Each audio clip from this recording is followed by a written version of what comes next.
This is From Justin to Kane, a podcast where Mike Robertson and Bob LaRue watch one critically acclaimed film and one terrible film and talk about how they are the same.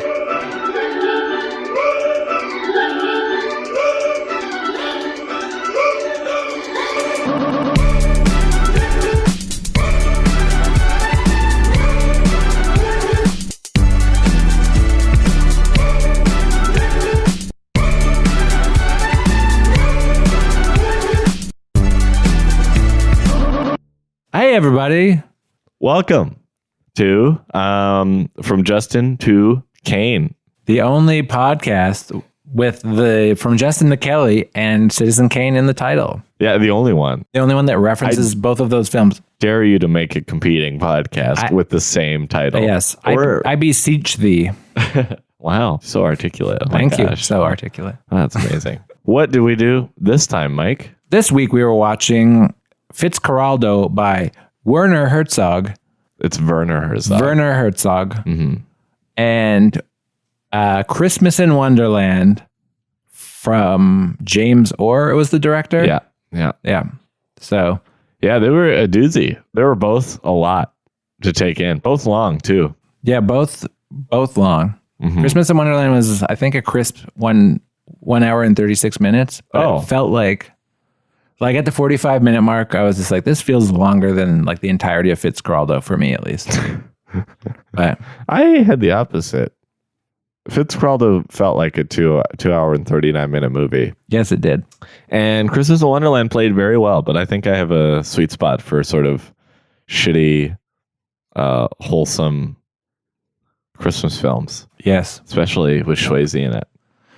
Yes. Swayze? Swayze? It's Swayze. Yeah, Patrick Swayze from Roadhouse. Swayze? Yeah, a roundhouse Swayze kick. Swayze. It's Swayze. I'm so sorry. So, as you know, in this podcast, we talk about movies. One of them is considered a terrible film universally, and one of them is regarded as a great film universally. Yes. So that's what we did for these movies. I think Christmas in Wonderland, kind of a dark horse pick, maybe? Is that the proper use of that phrase? Well, keep talking. We'll figure it out if you use it correctly. Just like, who the hell knows what this movie is? Because this is the equivalent. It's basically just like a Hallmark Christmas movie, although apparently it was never intended to be. It wasn't. That was an afterthought. Yeah. That they just gave it to cable because they realized it was a flaming hot pile of garbage, cinematic trash. So picking it kind of just like, well, you couldn't have picked a more obscure movie in a way. But it's just we is also it bad have if a it's bias. obscure? We also have a bias. For two different reasons. Yes. One being the film was filmed and takes place in the city we both reside in. And we are recording this podcast in right now. Yeah, which is very snowy. Very snowy day. Yeah. Considering it's not snowy season yet. The parts of this movie were filmed not far from where we're recording. No, actually, it's pretty close. Yeah. And also, I worked on this movie. Yeah. As a film person, this was my first gig, like my first major gig, but also my first actual just like straight up gig where it wasn't just me and a friend like dicking around with like a video camera. It was this was like a big budget thing. And I was a PA on this film for 4 months because it was filmed maybe it wasn't 4 months, but it felt like forever. They filmed it over like the entire summer, like almost. I'm sure that was three months at least. You're gonna have insights into this film later, which are gonna be very valuable. Which movie do you want to start off with? Okay, well, let's just give some context. I can talk about Fitzcarraldo. Okay, and then I'll talk about Christmas in Wonderland. So the first film we're talking about is Fitzcarraldo, made in 1982, directed by Werner Herzog. Lots of troubles on set. Mick Jagger was supposed to be in it. Really? Yeah. Oh, cool. And Jason Robards. Really? Mick Jagger and Jason Robards? I don't know who Jason Robards is. I probably would recognize him if I saw him, but I might be thinking of the wrong person. It doesn't matter. Fitzcarraldo is about a eccentric robber baron who named Fitzcarraldo, who is like, I love opera. For some reason, I am going to build an opera house in the middle of the Amazon. And in order to like kind of scope out the location, I'm going to take my boat there So I'm going to like take my boat over this mountain that's in the middle of the Amazon so I don't have to go through the rapids. But in order to do that, I'm going to have to hire hundreds and hundreds of the indigenous people of the region in Peru. He's like, yeah, we're going to put an opera house in the Amazon. And then he's like, no, we're getting rubber. How does the opera house play into that? Because he very clearly, he like laid out his game plan after they had already reached that pinch point in the river. Mm-hmm. And he was like, actually, we're getting rubber. Was his intention still at that point to open the theater? I think he just, I or think was so. was he trying to get money? To hear Werner tell it is like, it was always about the guy who wanted to make the opera house in the Amazon. It's just kind of about just the unquenchable dream. Mm-hmm. Even if the dream is really stupid and doesn't make sense on any level. Yeah. It's also just kind of about wealth and how that kind of warps the brain a little bit. Although I don't know that they were really critical of that in the film, but more just that you can be a weird, rich, eccentric guy and be like, I want to do this dumb thing because I can. And then you just do it. And then that's the end of the film. Yeah. So some fun facts about it. There's way too much fun facts about this movie. So much that there's a book that Werner Herzog wrote where he just took his journals called The Conquest of the Useless. Because with that title, he was commenting on the very project itself, just that he's kind of like a master of the useless, just being like making a movie about a guy putting a boat over a mountain. It's just like, what more useless task is that? And then also there's a documentary called Burden of Dreams made about the film. There's just so much stuff about this movie. There's a lot of lore. There's a lot of wild lore. Yeah. So here's a few bits of lore. They filmed it for 6 weeks. Then Jason Robards got sick, and Mick Jagger was also in it, and he was playing his like Shakespeare quoting sidekick. Jason Robards got sick, and then he left, and then they put it on pause for a couple weeks, and then they were like, he's too sick to come back to the Amazon. So Werner Herzog was like, well, I'll just start filming this again. So he started over, put his old friend Klaus Kinski, who's in like, all these like Werner Herzog movies, and they started filming it again, and they cut Mick Jagger's character, because Mick Jagger also was like, I'm in the Rolling Stones, I got to go back on tour. So he did. That was just like that was a sound clip that we used. That wasn't just me doing an impression. No, yeah, that was actually Mick Jagger. So some fascinating parts that speak to Werner Herzog's character, I think, is he funded the film with his own money for the first like couple weeks of like pre-production. Because he's like, we have to build this boat. And then once the people see that the boat's being built, they'll think other people are funding it. So they'll give us money. And he got money based on the fact that he started building a gigantic boat. Really? Oh, it worked. Yeah, it was like some weird trick that worked where they're just like, oh, this movie must be a big deal if they've already started like building this boat. And he's just trying to get more money from other people. When in fact, he hadn't gotten money from anybody. Wow. Yeah. And this movie's also based on a real story of a guy named Carlos Fitzcarraldo, who did something not too different from this, and he disassembled a boat and brought it over top of a mountain and then reassembled it on the other side.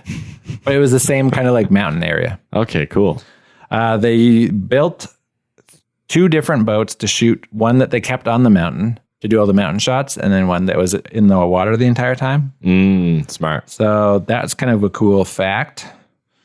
After the Jason Robards thing happened, and before he decided Klaus Kinski was the main character, Werner Herzog himself almost played it.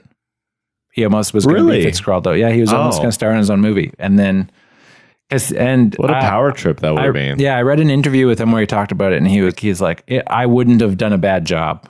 Because he's just like the character of Fitzcarraldo and the director of Fitzcarraldo are very similar. Mm-hmm. They're the same person. Yeah. They have the same audacious plan, basically. Yes. Yeah. Also, a lot of controversy about this movie at the time was that people just thought that he was abusing the indigenous population for this movie, when in fact he was paying them very handsomely. It was just a conspiracy theory that was happening at the time because there was a border war happening between Peru and Ecuador. And so there was a lot of stuff going on in the region. And so they were just trying to find a scapegoat. And so Werner Herzog's weird-ass movie that was being made in the middle of all this was just like an easy scapegoat for them. So he was blamed a lot in the press. There's also a part in the movie where people get crushed by the boat and people were convinced that people had actually died when that didn't actually happen. And there's apparently footage you can find in the Burden of Dreams movie, I think it's in, where you see the people getting up from under the boat and having a laugh. I love that. But then Werner Herzog was quoted as just saying that he didn't really want to correct people because he just liked that there was someone who thought he was audacious enough to kill people for a movie. Yeah. So that is like great PR on one front. Oh, yeah. You know, like, and also that really serves to the integrity of that film. That people were like, that's real. Yeah. That actually happened. Those people got crushed by that boat. Well, the movie's amazing. The movie's kind of long and boring half the time, but then there's some unbelievable stuff that happens in the movie. Oh, like yeah. The part where the boat's going through the rapids. Like that's wild. You just see the boat kind of like tip over and it's like, they actually just filmed that. Supposedly when they filmed that, they filmed it and then they were like, that didn't look too bad. And then they did it again from on the boat. Oh, shit. Yeah, they're like, that didn't look too bad. So they got on the boat and did it. Oh, my God. And that's so dangerous. According to lore, they strapped the camera guys down to the boat so that they wouldn't get like fly off. One of them like hit his head on the camera and concussed himself. Oh, my gosh. And then one of the cameras, apparently the lens just came right out of it and shot out like a cannon. Oh, jeez. And then there was another story where they had another cameraman who was sitting on the rocks, and then they were just so exhausted that they left, and then they forgot that they left him on these rocks. Oh, no. So they came back the next morning, and he was still there. And then later, that guy's the top of his toes got bit off by a piranha. Wow. Yeah, so that all kind of happened like in the same like couple days. It was probably a wild couple of days. When they brought the boat over the top of the mountain, they actually did it. Which is pretty wild. That's amazing. Yeah, they just built the one boat that was sturdy enough to like get over the top to get pulled up a mountain without falling apart. So they actually did it. Like all the stuff that you see in the movie it actually is happening. It's not like camera tricks. Oh, wow. But then once it gets to the top of the mountain, there was some sort of like production issue. So they left the boat there for like 6 months. Oh, really? Yeah. That's interesting. So there's like huge gaps in the making of this film. Oh yeah, and then also Werner Herzog was supposedly, they attempted to try him in a German tribunal for torturing the native people. What? Yeah. But he didn't. But he didn't get tried. Yeah, it didn't work out. Because he didn't do anything. Yeah, man. But what great publicity for this movie. Yeah. Like, that's bonkers. Yeah, there's lots and lots of wild stories. I probably said way too many, but... No, but there's so many. What a rich film with lore and backstory and sort of the context of how it was made is so crazy. Versus Christmas in Wonderland, pretty run of the mill. Interesting. Well, do you got something to say about Christmas in Wonderland? I got 4 things to say about Christmas in Wonderland. So Christmas in Wonderland was released theatrically in Canada in 2007, and then in 2008 in the States, instead of releasing it theatrically, they just released it with ABC's 25 Days of Christmas. Mm-hmm. Also, just like another means of distributing, trying to like make your money back on a hot pile of garbage of a movie. I would actually say those methods are probably more profitable in the long run. They're consistent for most too. Movies than just putting it in the theater for like a couple of weeks. Oh yeah, for sure. Yeah, absolutely. I mean, TV runs and stuff, and like, yeah, that's how they make royalties for like decades later. Yeah. Yeah, it's pretty crazy. Anywho, so 2008 it came out. It did not make any money at all. I mean, it was a flop. Oh yeah.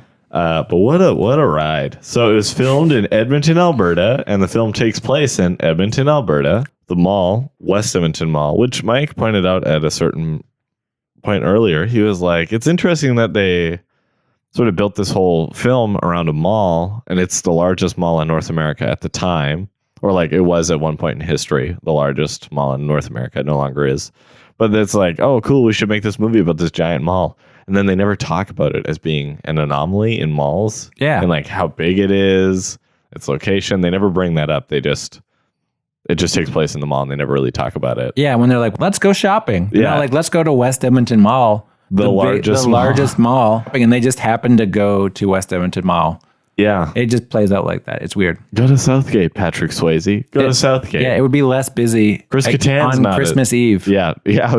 Also, it takes place on Christmas Eve. What a wild ride. Okay. So one thing about the mall was it was filmed in the summer, as Mike said, because that's when he worked on it. They left the decorations up. So all the decorations in the movie, for the most part, I'm sure is augmented by the production, but all the like major decoration pieces were just the malls. So Christmas happened in December. They just left them up for January, February, March, and April, and then they started filming. So all the like locals were like, "Why are all the decorations still up?" And there's like a big stink, and like even a local like news channel had to investigate and be like, "Why did you leave these up?" And then eventually Westhead was like, "Oh, we're filming a movie." So I'm sure that would have been perplexing at the time to be like, "Oh, interesting that they left the thing on." Did they leave them up the rest of the year? No, I'm sure as soon as the movie wrapped, they took it down and then put it back up 2 months later for Christmas. Yeah, I'm sure that's what they did. Probably, yeah. So that's kind of an interesting thing. Ray Liotta and Leslie Nielsen were originally going to be in the film. I don't know as what role or roles they were going to have, but they were supposed to be in it originally, and that would have been awesome. But they weren't. If I had to guess, I'd say Patrick Swayze's character was probably Ray Liotta. Oh yeah, and then Leslie Nielsen was the cop. Yeah, the Mountie. Or alternately, or the Santa. Oh yeah, but I would probably say it was probably the police Santa's officer. a small role in that film. Yeah. Leslie Nielsen's worth having around for more screen time. So, anyways, that happened, and it's directed by James Orr, whose credits include Mr. Destiny. What was the other one? Man of the House, and also wrote and produced Three Dudes and a Baby. What's that movie called? 3 Men and a Baby. 3 Men and a Baby. These are all movies that I saw when I was very young. I wasn't born yet. You weren't born yet when this happened. Yeah. So James Orr. Yeah. And that was his films were the movies that were foisted upon me as a child. Oh, really? Your parents were like, Mike, watch this. Yeah. I wish that they were like, watch this Werner Herzog movie. But they didn't. They were like, no, you should watch Man of the House. Walt Disney's Man of the House with Chevy Chase and Jonathan Taylor Thomas. They didn't say, watch Aguirre, The Wrath of God. What if they did, though? What if they did? That's kind of what my parents did. Are all those? Is that all the research you did? Oh yeah, that's it. That's top to bottom. Those were some interesting facts. Definitely not as interesting as the fact that there were some neighboring tribe of indigenous people to the Amazon forest who found out about the production, and they launched arrows at the crew. What? Yeah, and one person was put into critical condition and because they got shot in the leg and the neck. Oh my God. That's brutal. And some of the extras, of which there were 700. Oh my God. The 700 Peruvian, I don't know, people who lived in that region. I can't remember what they were called. But some of them had to just take a shift off of working on the movie to go battle these other guys. Wow. That's amazing. Yeah. Oh my gosh. What but you had some really interesting facts. Yeah, you know what, Mike? You worked on Christmas in Wonderland. You know how interesting it was. It was pretty run of the mill, wasn't it? It was pretty run of the mill. You got any little behind the scenes stuff to add? I have a few that are based that we can get to when it comes to the similarities. Oh, okay. But for the most part, it was I can tell you some set stories, of which there are very few interesting ones. Yeah, I'm sure. Yeah, I want to hear them. Okay, a lot of the time, everybody was like, is Chris Kattan high? And nobody really solidified that as a fact, but everybody was pretty sure he was high on something pretty much all the time. Okay, cool. Also, Tim Curry, supposedly one of my production assistant friends had a sandwich in his hand. Tim Curry walked over to him without saying a single word, didn't break eye contact, kneeled down, took a bite out of his sandwich, and then went back to his business. Apparently, Tim Curry was the most fun to hang out with and joke around with on set. Mischievous, man. He's like, I'm getting paid well enough. I don't need to take myself seriously. Yeah. Interesting. That's really cool. He just seems sounds amazing. When you watch the movie, he also seems like he's the only one having fun. Yeah. Yeah, definitely. Patrick Swayze, I did talk to him briefly. Oh, cool. He was very nice. Yeah. He was always smoking. Oh, interesting. He was smoking like a chimney every time I saw him. In 2007, could you smoke in the mall? I don't remember. Oh, okay. I don't think so. Okay, interesting. I think you could only smoke in bars back then. But he later died of cancer. I don't think it was of the lung variety, though. But No. That was just like But shortly after while we were making this movie. I think while we were making this movie, it was announced that he had some sort of deadly cancer. Really? Yeah, and then he died shortly after. So this wasn't his last movie, I don't think. But while we were on set, he had been talking about how he really wanted to make Roadhouse 2. Really? And everybody all the dudes in the crew, of which was mostly the crew was just dudes, was just like, yeah, Roadhouse 2, sweet, this is going to be great. Nice. I love that. And then also, my name does not appear in the credits. I was one of a small group of production assistants, but in the movie credits, if you look, my name is not listed, but the name Ted Stenson is listed twice. And my name is absent where it should go, and Ted Stenson's name is listed twice. But he did a great job on the movie, so maybe he deserves it. I don't know. He was also a lot of fun to hang out with. Cool. Other set stories include me guarding a garbage can, me guarding all of the gear. If you're familiar with West Edmonton Mall, outside of where the HMV used to be, under the movie theater, is like this giant place where they usually do like the worst fashion shows. Yeah, and now it's like a farmer's market almost. Yeah, kind of. Yeah. But back then, that's where they stored everything. Oh, interesting. So there's a few times when I got super bored and after my phone died, and I would look around and, well, I can leave this stuff unattended. So I ran into the chapters next door and just would buy a book so I could read a book. Oh, wow. So I put my own job in danger and people could have stole stuff, but nobody did because nobody cared. Yeah. Also, one more set story. On the last day, we really pushed it and we did like just the most overtime you could do because they didn't want to shoot anymore. So they're just like, we're just going to keep going until we get everything we need. Oh, wow. So my job that day was guarding a door, I think, just making sure people didn't come through. And, but they would just send everybody to like go have lunch, one at a time. So me and Ted Stenson, whose name is listed twice in the credits and my name is not listed once, got to go into like a golf cart and just rip around the parking lot of West Edmonton Mall. And it was like empty for some reason. And then we went to Circus, the tents where all the food is stored. And they gave us a lobster dinner.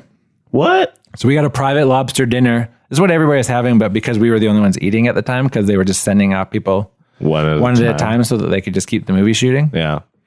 So we got that was like a great last day. Just like the sun was setting. It was beautiful. We were just ripping around in a golf cart. Oh, and then I got to eat a lobster dinner while they were making this just god-awful film. Yeah. I love that. Yeah. I heard... somebody told me working on that movie, they're like, one day we went into meal penalty, we weren't shooting, and we were shooting in the food court. So everyone just ate anyways. Yeah. So they got paid way overtime plus meal penalties, and they ate. They ate food. So it was just like a producer's hell and a crew member's heaven. I also met one of the producers of the film from Vancouver. Oh. And he looked, or maybe he might have been from LA, but he looked the most like producery. Oh, really? Like sunglasses, like, leather jacket? No, sunglasses, leather skin. Like he was like super tanned. And interesting. His skin was really leathery. His hair was like whitey gray. And he was wearing like the hempiest shirt you could wear. It's classic. So thin, so soft. Yeah, so it just looked so expensive. Yeah. And he didn't seem terribly concerned with just how over budget this movie was going. Yeah. Because he knew ABC would pick it up. Yeah, he probably thought they were making something pretty good. Yeah. I knew it as we were making the film that it was bad. How did you know that, Mike? I just could tell. And my first day of shooting was the day they filmed the part where the motorcycle goes through the glass. Oh, cool. But I was nowhere near there. I was like... You're guarding gear far, I was guarding away. a gear, telling people to not walk over there. Right. Yeah. Yeah. Classic. So... Crowd control, Firewatch. Yeah, Classic gig, man. It happens. I mean, I probably have more stories, but those are the only ones I can remember. And honestly, I had such a great time on that movie. Yeah. It was like a pretty fun experience, and I met a lot of great people, and we were making crap, but rarely have I worked on like a production in town where I'm not just making crap. Mm-hmm. And I think that's the general consensus for most people. Yeah. It's like, if it's a production from out of town, odds are you're making something crappy. But it's fun. Yeah, it's a lot of fun. It's fun. Meet people, work long days, make some money. It's great. Yeah, man.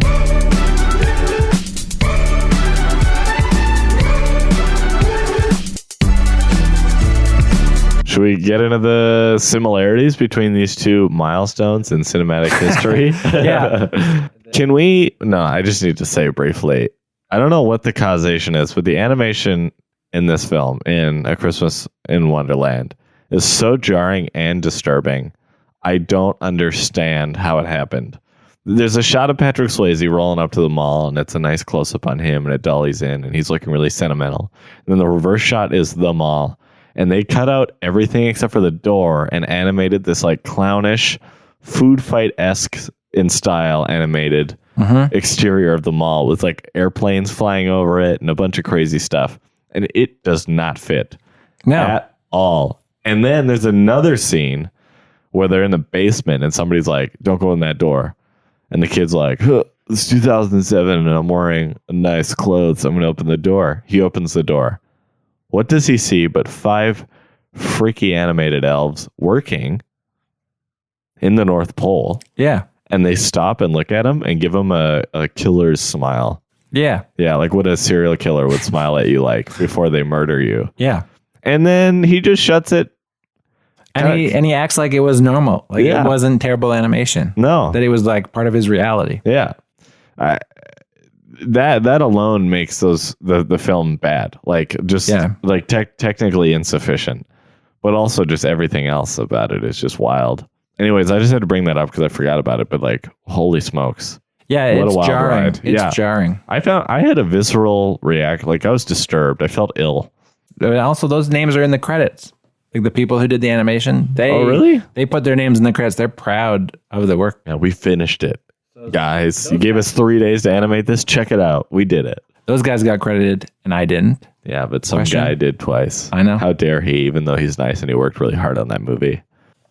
I just want to point out also on the IMDb page for this, all the people, some of the PAs who only were there for 1 day got credited on IMDb. I didn't get credited on IMDb. You could put yourself on it. I mean, I'm on IMDb Pro. I'm on IMDb 10 times over. Every time I do a project, someone starts a new IMDb page for me. There's not a single page that has all of my credits in one spot. That's not good. It's terrible. Yeah, so I just gave up on IMDb. I'm like, I can't use this. So it's like a major networking thing for people too. It's also impossible to get them to change it. Interesting. If you send them an email and be like, hey, can you make all of these changes and go through their system? They won't let you. I mean, they will do it probably, but it just hasn't happened. And I've done it several times over multiple years. That's so weird. And they've never consolidated them into one name. They all say the same name. There's like 20 or 30 Mike Robertsons out there. Yeah. And just as many Michael Robertsons. So it's like, what a hell. All right. So let's dive into these two films. One of these movies will expose or illuminate something of the other and vice versa. All right. This first one, very superficial, but I'm going to say it anyways. Yes. Both films have a character who is old and bearded and seems wise. So there's like a Protestant or some sort of like minister in Peru who like welcomes Klaus Kinski and his gang. And then Santa in A Christmas in Wonderland. Yes. And they both seem like they have like advice and sort of wise, and like they're also where they shouldn't be. You know, like a priest in the middle of the Amazon doesn't make any sense, and Santa in Edmonton, Alberta doesn't make any sense either. I forgot about that. So that's the first similarity. That's a great one. What else do you got? A journey was taken in both films. So there's a destination and a journey. So in A Christmas in Wonderland, the family flies from LA to Edmonton, Alberta. And in Fitzcarraldo, there's a journey down the river. That's right. Yeah. So both journeys are challenging, and there's sort of a hurdle that has to be overcome. And the major hurdle seems to be like at the end of it. So like, you know, in Fitzcarraldo, it's like they get to the end of that pinch point and he's like, okay, now we need to take the boat and put it over the hump. And everyone's like, are you crazy? And then in Edmonton, Alberta, Patrick Swayze is the only one who wants to be in Edmonton. Everyone else is like, you're dumb. This sucks. I don't want to be here. Look at this U-Haul trailer that they put in the shot in front of this house. Yeah, there's a lot of smack talk about Edmonton. Yeah, the characters, how people feel about Edmonton in that film, or how locals feel about Edmonton now. Yeah. A lot of the time. But it's wild just how much they smack talk the city. They smack talk it like crazy. I'm sure on yeah. set, all the like non-Edmonton crew are just like, this place? No. And it's like Peru, they don't want to be there either. No, they don't. But they do in a way, because I guess they got to build a opera house for some reason. Yeah. Also, on that note, opera house in the middle of the Amazon, just it's like a monument to hubris. Yes. I would describe West Edmonton Mall the same way. Yeah, built in 3 phases starting in the late 70s. Yeah. That mall was a major endeavor, both financially and sort of structurally. And watching both films, I was struck with just moments of incredulity. Because in Fitzcarraldo, there was so many moments like when the boat's going down the river or when they're actually pulling the boat over the mountain. You're just like, I can't believe I'm watching this. Yeah. This is pretty wild, the audacity and all that.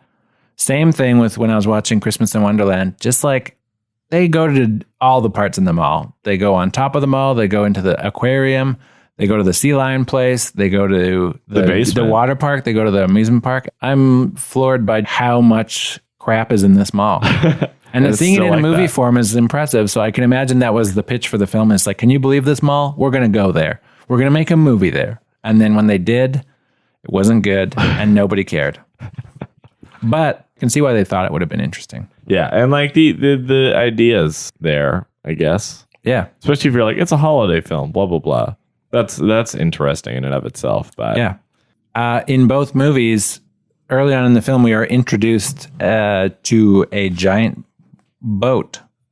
Yes. That will be placed in a region that it shall not go. That being the Amazon and West Edmonton Mall. Yeah. Both boat-based films, question mark? I have a question. Was Klaus Kinski a drug addict or just crazy?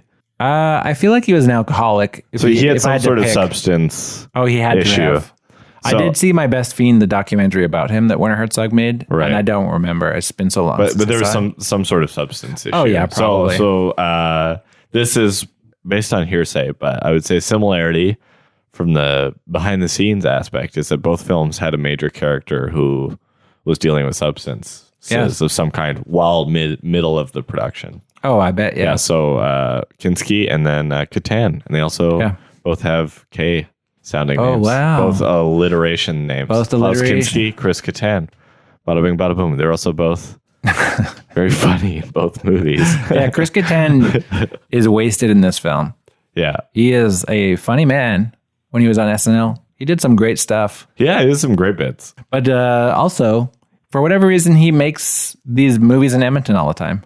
There's a movie called Santa's Sleigh, which was filmed shortly before this, I think in 2005 or 4 or something like that, which is the wrestler Goldberg from WW whatever, E or F or whatever it was at the time. He plays Santa Claus as like a person who murders people for some reason. Oh, cool. And Chris Catan is in that movie also. They filmed most of it around like East Glen School here in town. Yeah. And it's bad. Also bad. So bad. I wish they were still making that stuff. Yeah. So fun. So low stress, you know? Oh, yeah. I know.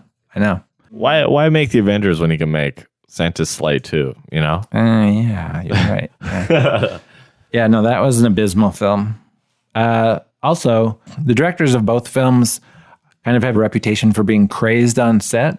Oh, really? Yes. Werner Herzog, of course, was accused of either letting people die in the movie or just putting his crew and cast into like impossible situations and just forcing them to do stuff. Mm-hmm. He was regarded as a madman at the time this movie was made. And in Christmas in Wonderland, on more than one instance, the director made the acting children cry multiple times. Really? Because he forced them to do like the stupid montage scene where they had to like there's like multiple montages in the film where they're just trying on clothes. Yeah. There was 2 twins, which seems redundant as I say it. There was some twins in the film who played the little girl. Oh, they were twins. Yeah. And that's a good way to work around the minors like 8-hour limit rule on set. That's really smart. Yeah. So one of the kids cried, or maybe both of them at some point. And he was just like with a blowhorn. He was like, I don't care. Let's go. Yeah, they were on crying another because he was outfit. forcing them to like do this stupid scene like for so long. The montage, like when they're in the Gap or whatever that clothing store is, and the brother's just like on his PSP or whatever it is. Yeah.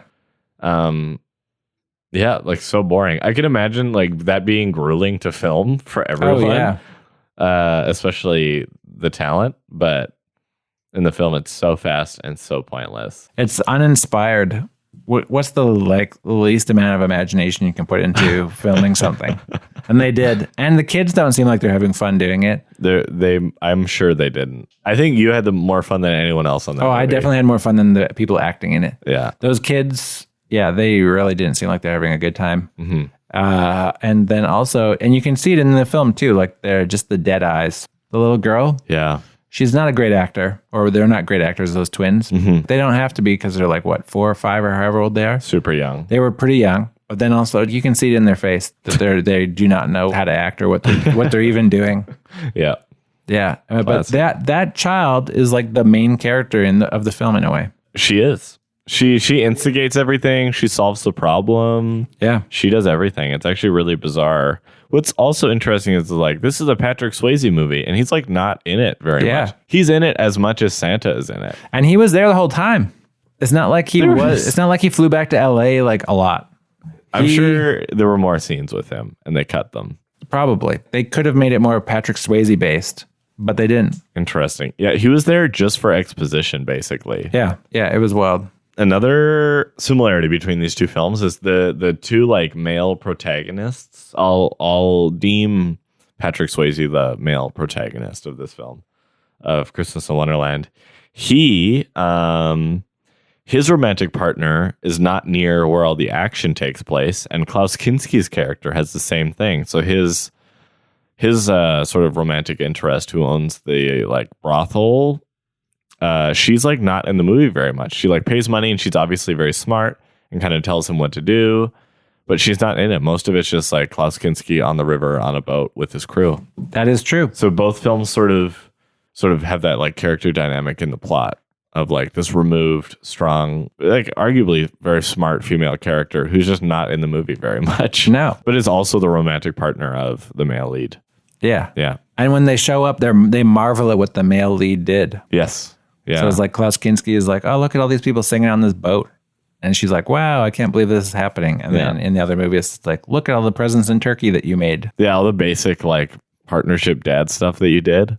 Both movies involve large bodies of water. Get this. Okay. So the Amazon River in Fitzcarraldo and West Edmonton Mall Water Park. Lots of water there. So much water. So much water. Nothing but.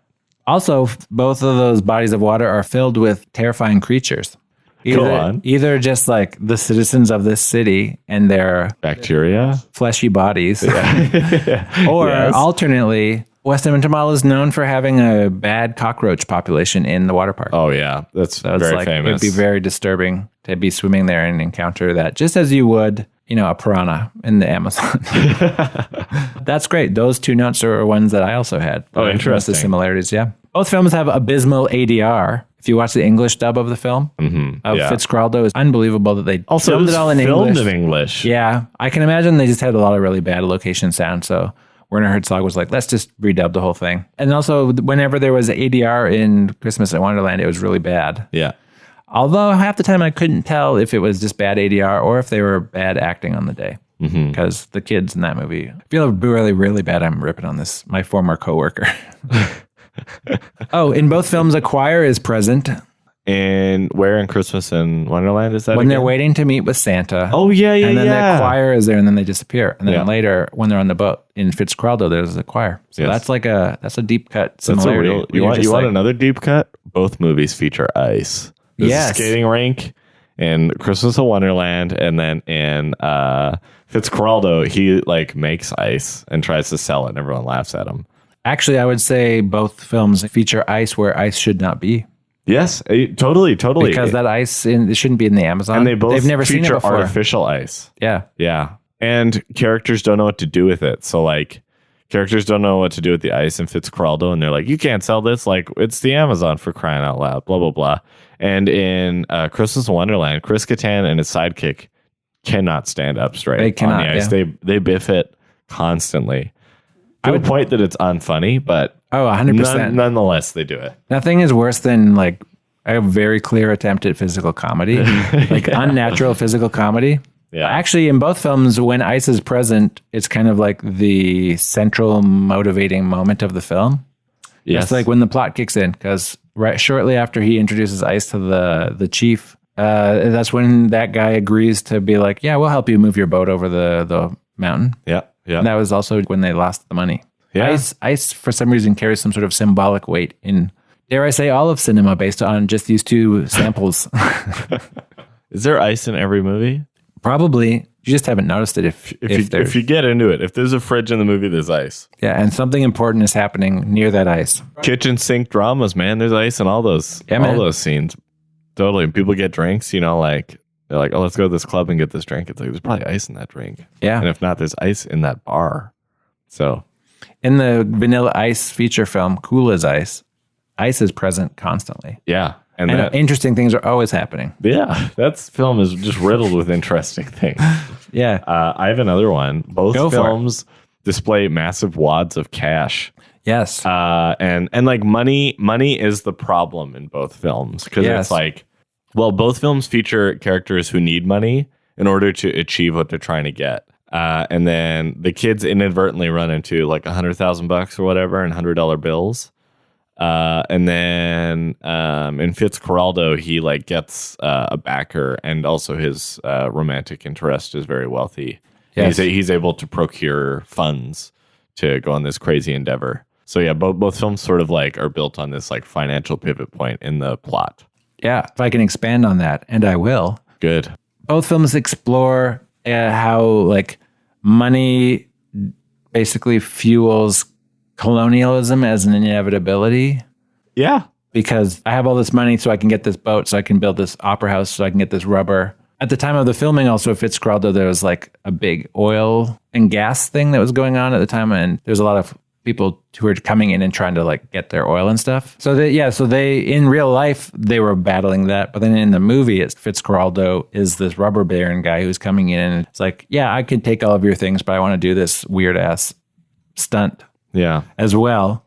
And then also in Christmas in Wonderland, when the kids get the money and they're going through it, in the background is the Hudson Bay Company sign. Wow. The West Edmonton Mall and the Hudson Bay Company is this giant monument of capitalist, colonialist kind of nightmare land, Yeah. May I build onto your point? No. Both films. No, I'm done. No, stop. Both films are sort of predicated on natural resources as a major factor for things happening. So like Edmonton is in Alberta, and Alberta's main industry is oil and gas. Yes. And that's why the Patrick Swayze character moves with his family to Edmonton, but he then is immediately laid off. In Fitzcarraldo, rubber trees and the rubber industry is why there are sort of like colonial people who are like really exploiting the indigenous population and also the environment, and causing ecological havoc. So both films, I think, don't really take stock or criticize the ecological implications of natural resources being taken out of the earth. Nope. They don't care. They don't seem to be even... Both films ambivalent. They don't seem to be critical in any way of any of that kind of stuff happening in the background of all this. But in Christmas in Wonderland is never questioned. It's almost treated as like, this is just reality. Don't even question it. Mm-hmm. We all go shopping on Christmas, even though we don't have money. That's kind of the problem of the film. But it's also like, well, we have to buy stuff for some reason, and the kids are all like little pieces of trash. Like they're so spoiled. I would never buy them anything if they were my kids. No, like when they're in the van, like what did he bribe you with? And they all have a thing that they got bribed with, which is such a disturbing thing. It's actually, what's funny is the film is very unwholesome and uncritical in the way it depicts the sort of like social class of the 21st century. Yeah, and just like growing up in like the suburban world and being like, I want things all the time as a child because that's how I'm going to grow up. I want my parents to get me those things, or they're bad parents. Even though their parents are going through their own shit and have their own troubles and are like working on their career and their personal lives, that doesn't matter. All these kids have in their perspective is the sort of material world. Yeah. Which is interesting. And the film doesn't say anything about that. No. Even at the end, what's shocking is they don't change. They don't not want things by the end. They're just like, wow, we really kicked butt against those bad guys, didn't we? Like Chris Kattan, that guy sucks. And then they're rewarded with like all of the things that they wanted in the first place. Yeah. And they never learn anything. And then the dad gets a job and they're just like, oh, life is easy. And then they walk away. It's interesting because I think Christmas as a season is such a fascinating thing because it's not something that anybody ever really questions. Christmas happens. We don't question the fact that we're not really celebrating Jesus. We just kind of do all of these like traditions because that's what we're supposed to do at Christmas time. We put up the tree for some reason. We put boxes of stuff under this tree that we have decorated for some reason. Mm-hmm. Like nobody really like stops to think why you're doing any of that stuff. First, certainly not Jesus. No, definitely not Jesus. Because also most people know that wasn't actually Jesus's birthday anyway. Yeah. So that's kind of weird. It's super weird. But then Christmas movies don't question any of that stuff even further to the point where they just present you with what you expect. And then by the end, you're just like, well, my heart was warmed because these kids didn't learn anything. And then Santa basically was a deus ex machina. Yeah. Just like gave them a job, gave them all the presents that they wanted, brought the mom home. According to the lore of Christmas in Wonderland, Santa built the mall also.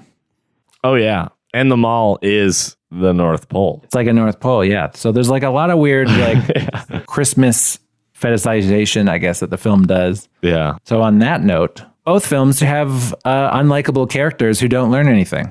Yeah. All of the little kids in the movie are super unlikable, especially the oldest kid who is a real jerk to everybody. Mm-hmm. And he sees that girl in the bikini, and then you're just like supposed to care about this stupid plot line that he has now, even though he's... Can I piggyback on... I'll let you finish, but what you just said is what my next similarity is. So both films feature unlikable characters who don't learn anything, because the kids don't learn anything, as we established.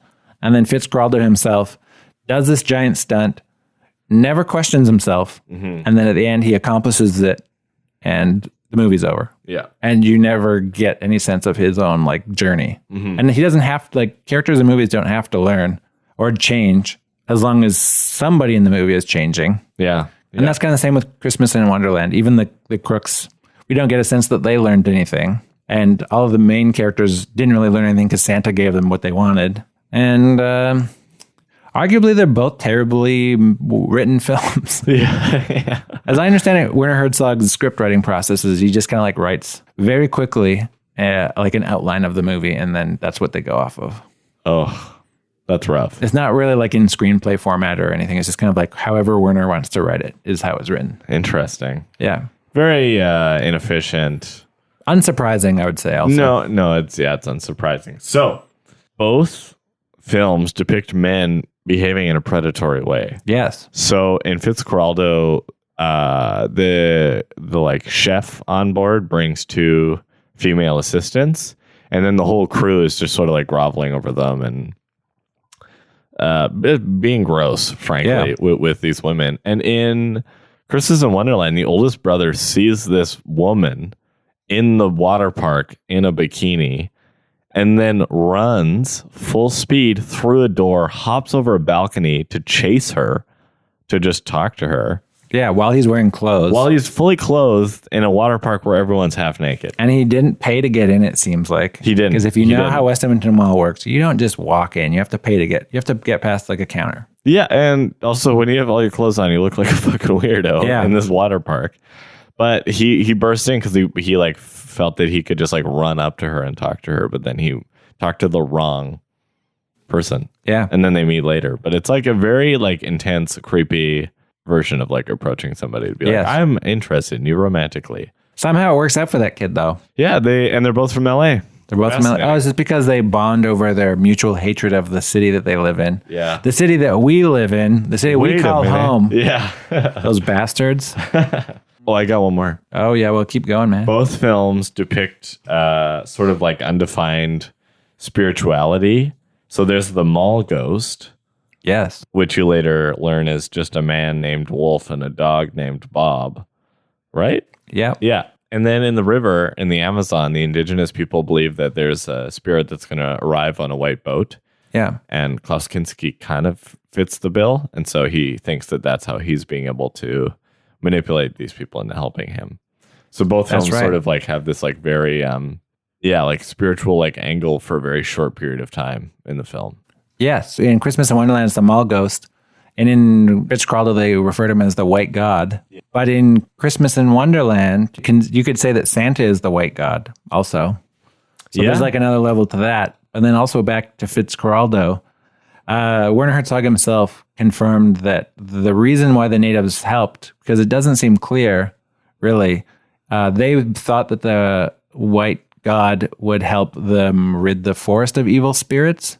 Both of these like dangerous areas, that being the Amazon and West Edmonton Mall, are filled with evil spirits. Yeah.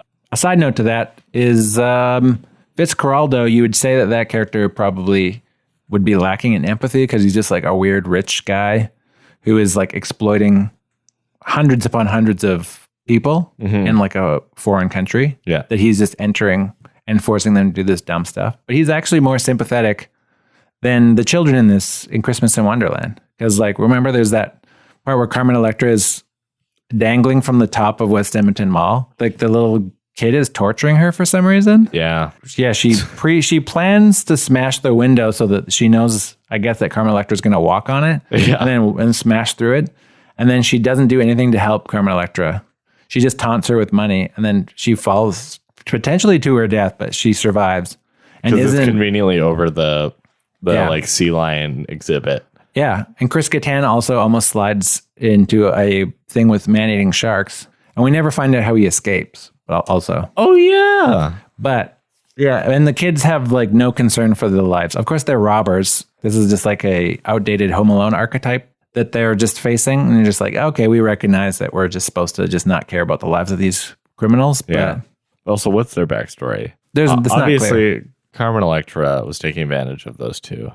Probably very intense power dynamic. Yeah, it's the whole thing. Really goes to show you can have great cast members. Like this movie has a pretty awesome cast considering what it's about. Yeah. But it's real dead. We really don't know anything about any of these characters, and therefore we don't care about any of them.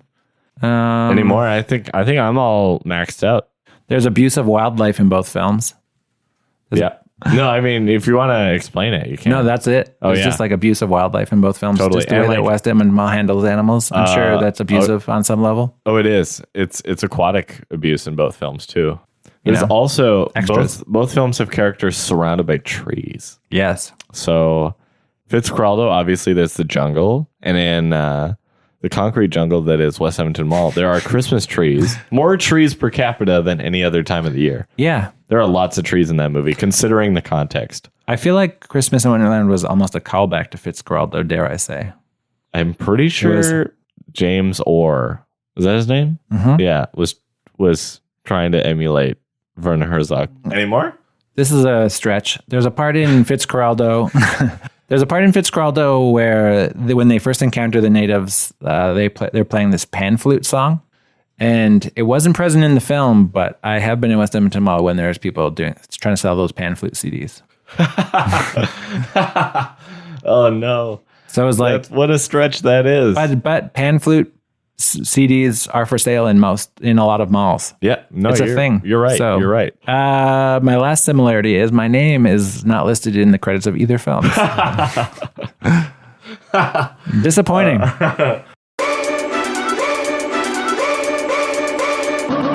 I guess that's the similarity between literally all films. I don't think my name is in the credits of a single film. Yeah, but you worked on one of them. I did work on one of these, yeah. And that is one way that both films are different. I didn't work on Fitzcarraldo. I worked on Christmas in Wonderland. Mm-hmm. Well, I mean, I think we did a pretty good job. This is pretty extensive. Like thematically, both films are similar. They truly are. They kind of like unquestioned. They don't question capitalism or colonialism or any of that stuff. That's kind of wild because no one would ever really say that about Christmas in Wonderland. No, absolutely not. And only by putting it side by side with Fitzcarraldo do we get to shine that light on it. Fascinating. You know what's great about this podcast is it makes me watch movies like it's homework. Is that good? It's good for someone like me. I'm tardy. Is that the word? Lazy? Yeah, lazy. Yeah. You're rarely late. Lethargic. Yeah, I am lethargic. rarely late. Okay, fair enough. I'm a lethargic cinephile, if ever there was one. Are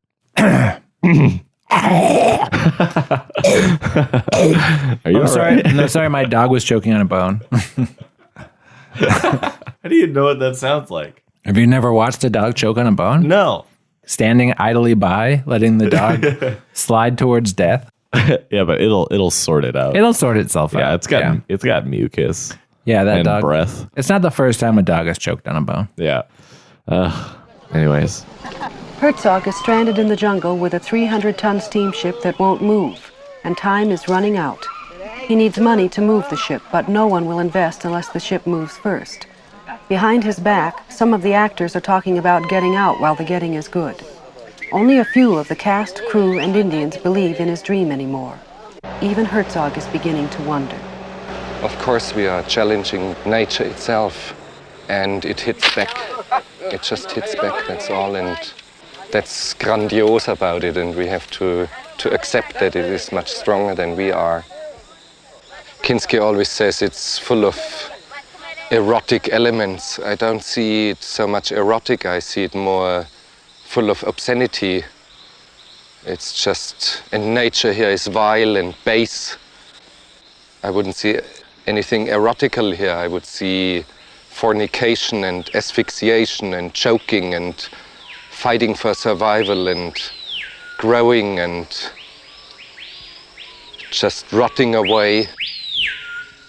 Of course, there's a lot of misery, but it is the same misery that is all around us.